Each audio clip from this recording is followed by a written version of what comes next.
what's been going on out in Ferguson, Missouri, with Mike Brown, also with Eric Garner here in Staten Island in New York. And, just as black and brown men, we really just want to get your take, man. Like how do you process, this constant, that is police brutality based on cats who look like us, who come from places like us? Like how are you seeing that now? I mean, it's very evident. It's very in front of our face.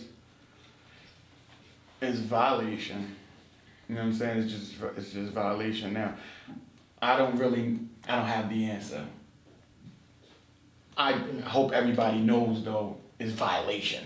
Like, yeah. Don't let them play word semantics or try to talk outside of your dictionary. Yeah. No, and sure. Try to justify it. Like, there's bad things happening. There's always been bad things happening, but now they happening a little bit more.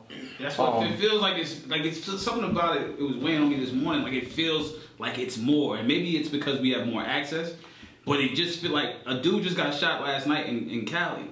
Like, you know what I'm saying? Unarmed.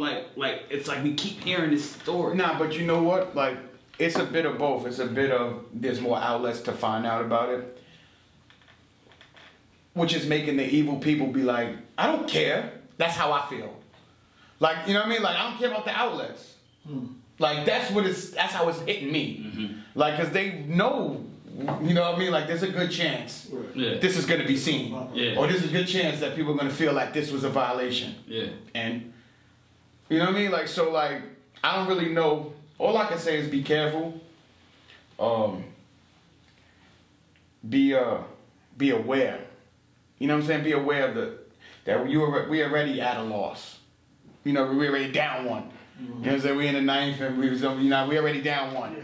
Like, you can't, you can run towards them with your hands up and get a clip full. Yeah. Right. This is a different time now.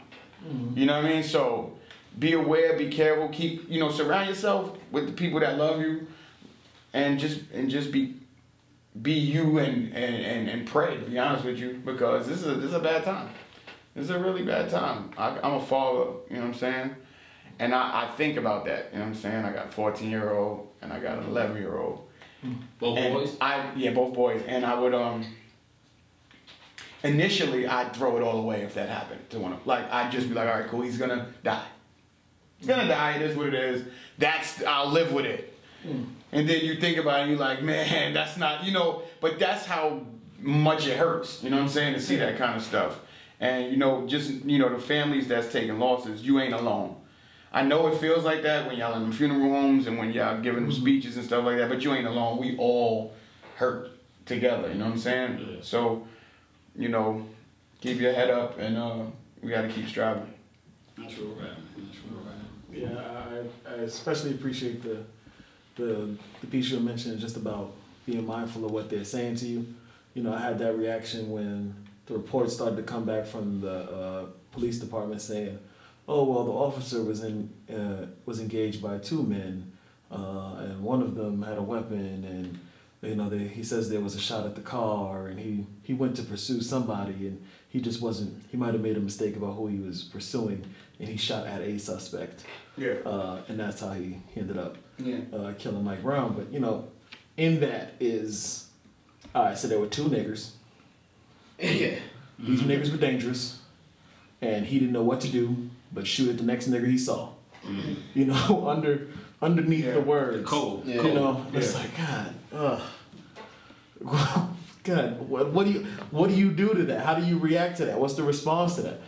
Especially for us in the city where we've been doing this for so long, and we've been living with that, like Sean was mentioning earlier, we've been living with that idea of we on the, like you said, on 4th and goal, with our backs against end zone, about to get safety, and we don't know what to do.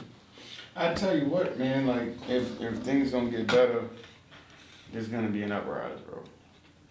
That's what it's looking like. Yeah.